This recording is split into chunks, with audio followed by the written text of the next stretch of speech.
Serangan jantung tidak memilih waktu. Kalau dulu serangan jantung banyak terjadi pada orang tua, tetapi sekarang anak-anak muda juga bisa terjadi serangan jantung oleh karena perubahan gaya hidup.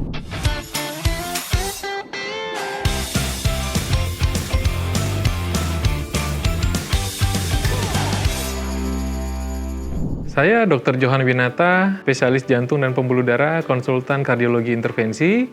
Saat ini berpraktek di Rumah Sakit Pondok Indah, Puri Indah. Salam kenal.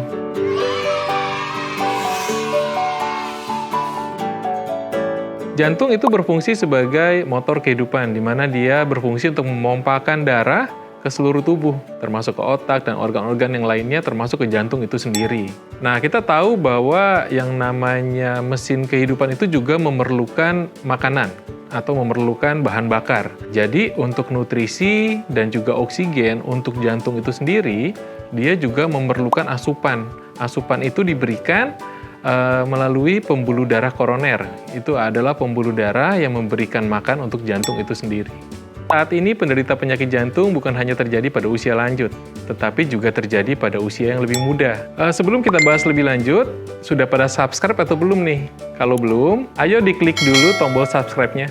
Serangan jantung ini adalah satu manifestasi sebenarnya di mana pembuluh darah yang memberikan makan untuk jantung terjadi sumbatan. Yang dimaksud dengan serangan adalah ketika sumbatan itu terjadi sangat hebat sehingga benar-benar memutuskan aliran darah ke jantung. Sehingga pada saat itu jantung tidak mendapatkan aliran darah. Nah, bisa terjadi serangan jantung, penyebab awalnya adalah penumpukan lemak di dalam pembuluh darah. Ketika terjadi penumpukan lemak, itu akan mengakibatkan pembuluh darah tersebut menjadi rapuh. Ketika rapuh, dinding pembuluh darahnya bisa terjadi gangguan atau robekan. Di situ terbentuk yang namanya gumpalan darah. Nah, gumpalan darah ini yang menyebabkan aliran darah ke jantung tersebut menjadi terhenti. Jadi penyakit jantung itu sering dikatakan sebagai silent killer. Biasanya sebelum terjadi serangan jantung, jadi periode sebelumnya pasien tidak pernah merasakan gejala, penyebabnya banyak. Yang pertama biasa terjadi pada pasien-pasien dengan penyakit diabetes mellitus atau gula darah yang tinggi. Atau bisa juga disebabkan karena pasien itu sebelumnya aktivitasnya kurang.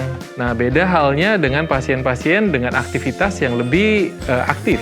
Ketika sering berolahraga, jantung sering terpacu, ketika ada sumbatan, baru gejalanya muncul. Gejala serangan jantung sendiri bisa bervariasi, meskipun segmen ini membahas mengenai 5 gejala utama serangan jantung, namun sesungguhnya sebenarnya pada banyak pasien, gejala serangan jantung sendiri bisa bervariasi. Tapi kebanyakan memang gejala yang paling khas itu adalah nyeri dada, biasa di bagian tengah.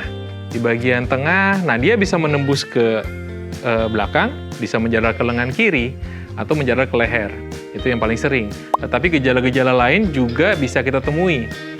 Seperti nyeri di ulu hati yang menyerupai gejala penyakit lambung. Oleh karena itu biasa kalau pasien-pasien yang datang ke emergensi atau ke UGD dengan gejala penyakit lambung, pasti kita harus memikirkan juga kemungkinan serangan jantung. Kemudian nyeri di leher, seperti tercekik dan kadang menjalar ke rahang. Namun ada beberapa hal yang biasanya juga terjadi pada pasien-pasien dengan serangan jantung di luar lokasi nyeri dan intensitas nyerinya. Biasanya disertai dengan keringat dingin, sesak napas, dan jantung berdebar-debar. Ya, jadi untuk penanganan serangan jantung, sebenarnya yang paling utama adalah pengenalan dari gejala tersebut sendiri. Karena terkadang pasien-pasien dengan gejala serangan jantung tadi cenderung untuk mengabaikan gejala-gejala tersebut. Padahal ketika kita berhadapan dengan serangan jantung, terdapat yang namanya golden period. Jadi periode dari munculnya serangan jantung sampai ke penanganan pertama. Yang harus dilakukan adalah langsung ke rumah sakit. Soalnya yang namanya nyeri dada itu tidak melulu semuanya karena serangan jantung. Tetapi ketika itu adalah serangan jantung, maka kecepatan waktu penanganan menjadi sangat penting. Sebenarnya standar penanganan adalah membuka langsung sumbatan pembuluh darah, yaitu dengan menyedot langsung gumpalan darah, dan jika diperlukan kita lakukan yang namanya tindakan PCI atau pemasangan stent pada pasien-pasien dengan serangan jantung. Berdasarkan panduan internasional memang disarankan semua pasien dengan serangan jantung dilakukan yang namanya percutaneous coronary intervention atau intervensi koroner. Jika intervensi koroner ini tidak tersedia pada rumah sakit tertentu, bisa diberikan obat penghancur gumpalan darah atau kita sebut sebagai trombolisis. Jadi sebenarnya kalau kita kelompokkan ada 5 faktor risiko utama. Yang pertama adalah riwayat keluarga atau keturunan. Jadi seseorang memiliki resiko yang lebih tinggi untuk menderita penyakit jantung koroner ketika orang tua atau ayah itu menderita penyakit jantung koroner di bawah usia 55 tahun, sedangkan ibu di bawah usia 65 tahun. Kemudian yang kedua, penyakit gula atau diabetes mellitus. Yang ketiga adalah hipertensi. Yang keempat, kolesterol. Kita bilangnya kolesterol ekstrim, jadi ekstrim tinggi.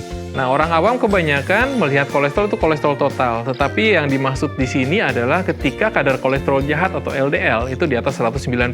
Yang kelima, gaya hidup.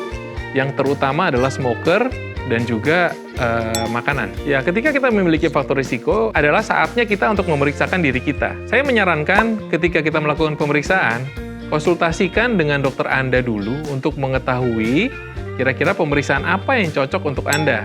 Jadi pemeriksaan penyakit jantung koroner itu bervariasi, mulai dari rekam jantung atau EKG, tapi biasanya EKG atau rekam jantung itu baru menunjukkan perubahan ketika penyakit jantung koroner tersebut sudah berat. Kemudian yang kedua, pemeriksaan ekokardiografi ataupun USG jantung.